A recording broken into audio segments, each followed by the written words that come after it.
Perhaps the most advanced drone team in the state is in York County, where a specialized team is on standby to deliver this added perspective.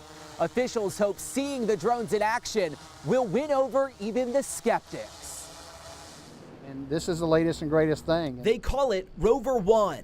And it's essentially dispatched no different than a fire truck or an ambulance to wherever the incident would be. A command center for the newest tool in York County's arsenal. This is the DJI Matrice M600. It's an advanced drone that's helping first responders get to places faster. We can cover so much area quickly. From a vantage point that allows investigators to develop a better plan. But looking down, you can see the scope, the entire scope of the situation.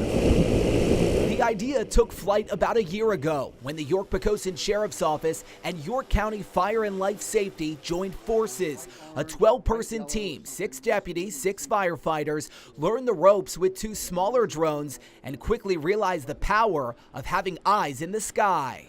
You can be a quarter mile out with that camera on it, with that lens, and get just as detailed as you want to without having to be right over top of them. The FAA certified pilots have since graduated to this much larger system, 20 pounds, 6 motors, and 2 cameras. We don't exist as a team to just go out here and fly and have fun. We exist to provide information to the men and women that are making decisions. Next to the pilot stands a spotter. Investigators can watch the video live on the ground, and every flight is recorded. In case there's any question about what we were doing and what the drone saw, that we can play that back later if it's needed for court or if we have a question from a citizen. The $30,000 drone has been put to the test in assessing storm damage, protecting crews in tactical and hazmat situations, and monitoring crowds at a political rally. Watch here as the thermal imaging camera picks up the heat of what could be a missing person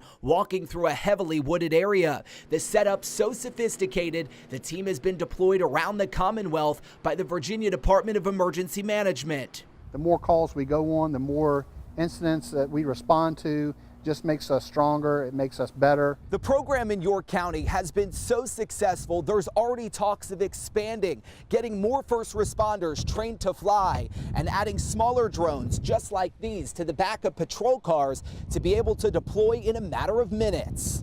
If someone's in immediate danger, then we reduce that response time dramatically. Using a claw underneath the drone, there's hope they can eventually drop medicine to a stranded person or help a distressed swimmer. We can literally drop a life jacket to them, and then it self-inflates. From 200 feet in the air, there's a lot of potential, but the team isn't blind to the fact that many are skeptical of security, surveillance, and government. When some folks hear drones, they think of blowing things up and spying on people from in other countries. That's obviously not what we're about.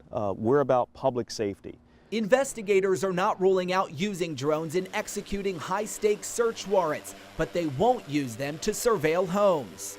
The drone can't be put any place that I couldn't be as a law enforcement officer without that search warrant. A program that's leading the pack in keeping the public and first responders safe. Being able to have that perspective from the sky down is tremendous.